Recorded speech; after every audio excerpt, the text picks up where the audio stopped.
আসসালামু আলাইকুম বন্ধুরা, আপনারা হয়তো সকলেই জানেন পঞ্চনন্দপুরে আবারও গঙ্গা ভাঙন শুরু হয়ে গেছে। আপনারা যদি এখনো পর্যন্ত ভয়াবহ গঙ্গা ভাঙনের বাস্তব চিত্র না দেখে থাকেন তাহলে আজকের ভিডিওটি শেষ পর্যন্ত অবশ্যই দেখবেন। চলুন দেখে নেওয়া যাক পঞ্চনন্দপুরের বর্তমান পরিস্থিতি কেমন। তো বন্ধুরা, আলহামদুলিল্লাহ আমরা এখন রাস্তায়। সামনে প্রায় 20 কিলোমিটার পথ, চারপাশে সবুজ মাঠ, গ্রামের শান্ত পরিবেশ আর সুন্দর রাস্তা দেখে মনে হচ্ছে আজকের ভ্রমণটা খুবই সুন্দর হবে। কিন্তু জানি না এই পথের শেষে অপেক্ষা করছে এমন এক দৃশ্য যা হয়তো আমাদের হাসাবে না বরং ভাবিয়ে তুলবে। কিছু রাস্তা শুধু গন্তব্যে পৌঁছে দেয় আর কিছু রাস্তা এমন গল্পের সামনে নিয়ে যায় যা দেখলে মন ভারী হয়ে যায়। আজকের ব্লগ ঠিক তেমনই একটি যাত্রা। আজ আমি বাড়ি থেকে বাইক নিয়ে রওনা দিয়েছি মালদার পঞ্চনন্দপুরের উদ্দেশ্যে। শুনেছি এখানে আবারও শুরু হয়ে গেছে গঙ্গা ভয়াবহ ভাঙন, তাই ভাবলাম সোশ্যাল মিডিয়ার খবর নয়, নিজের চোখে দেখে আপনাদেরও বাস্তব পরিস্থিতি দেখায়। যতই পঞ্চনন্দপুরের দিকে এগিয়ে যাচ্ছি ততই মনে হচ্ছে প্রকৃতির কখনো কার জীবন বদলে দেয়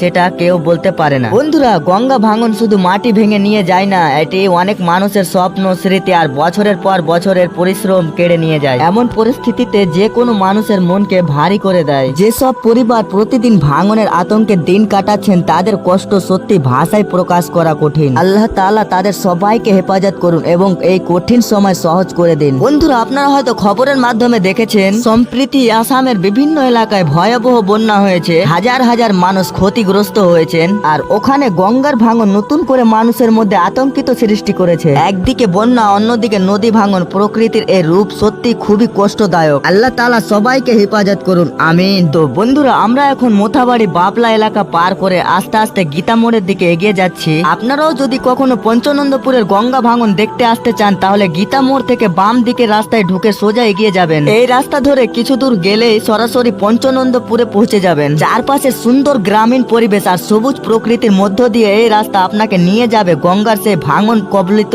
এলাকায়। চলুন আমরাও সামনে এগিয়ে যাই এবং নিজের চোখে দেখে নিন বর্তমান পরিস্থিতি। আলহামদুলিল্লাহ বন্ধুরা, আমরা এখন পঞ্চনন্দপুরে পৌঁছে গেছি। দেখতেই পাচ্ছেন সামনে বিশাল গঙ্গা। দূর থেকে নদীকে খুব শান্ত মনে হলে এই শান্ত পানির নিচে লুকিয়ে আছে ভয়ঙ্কর শক্তি। এখানে দাঁড়িয়ে বোঝা যাচ্ছে নদী প্রতিদিন একটু একটু করে পার কেটে নিচ্ছে। যে জমিতে একসময় মানুষ ফসল ফলিয়েছে আজ সেই জমি গঙ্গার বুকে হারিয়ে যাচ্ছে। বন্ধুরা, এই ভাঙনে শুধু মাটি কাটছে না, ভেঙে যাচ্ছে অনেক মানুষের স্বপ্ন, কষ্ট আর ভবিষ্যতের আশা। কেউ হারাচ্ছেন নিজের জমি, কেউ হারাচ্ছেন বহু বছরের স্মৃতি। এখানে দাঁড়িয়ে সত্যি মনে হচ্ছে প্রকৃতির সামনে মানুষ কতটা অসহায়। তবে বর্তমানে এখন মাটি কাটা বন্ধ রয়েছে, কিন্তু যেদিন বৃষ্টি হচ্ছে সেদিন গঙ্গার ভাঙন আরো বেশি দেখা দিচ্ছে। বৃষ্টির কারণে নদীর স্রোত বেড়ে যাওয়ার তীরের মাটি দ্রুত ধসে পড়ছে। তাই আপাতত মাটি কাটা বন্ধ থাকলেও ভাঙনের আতঙ্ক এখনো পুরোপুরি কাটেনি। পরিস্থিতির দিকে প্রশাসন ও স্থানীয় মানুষ সবাই নজর রাখবেন। আমাদের নতুন মুখ্যমন্ত্রী মহাশয়ের কাছে একটাই বিনীত অনুরোধ, দয়া করে গঙ্গা ভাঙনের এই ভয়াবহ সমস্যার দিকে একটু বিশেষ নজর দিবেন। তো বন্ধুরা, আজকের এই যাত্রা আমাদের শুধু একটি জায়গা দেখায়নি, বরং মনে করিয়ে দিল প্রকৃতি যখন রূপ বদলায় তখন মুহূর্তে মানুষের জীবনও বদলে যেতে পারে। আল্লাহ তাআলার কাছে দোয়া করি পঞ্চনন্দপুরের যেসব পরিবার গঙ্গা ভাঙনে আতঙ্কে দিন কাটাচ্ছেন আল্লাহ যেন তাদের হেফাজত করেন এবং এই বিপদ থেকে রক্ষা করেন। তো বন্ধুরা, ভিডিওটি যদি আপনাদের ভালো লাগে তাহলে অবশ্যই একটি লাইক করবেন, বন্ধুদের সঙ্গে শেয়ার করবেন এবং এসএফটি ডেইলি ব্লগকে সাবস্ক্রাইব করে পাশে থাকবেন। আবার দেখা হবে নতুন কোনো ভ্রমণ আর নতুন কোনো বাস্তব গল্প নিয়ে। ততক্ষণ পর্যন্ত ভালো থাকবেন, সুস্থ থাকবেন। আসসালামু আলাইকুম।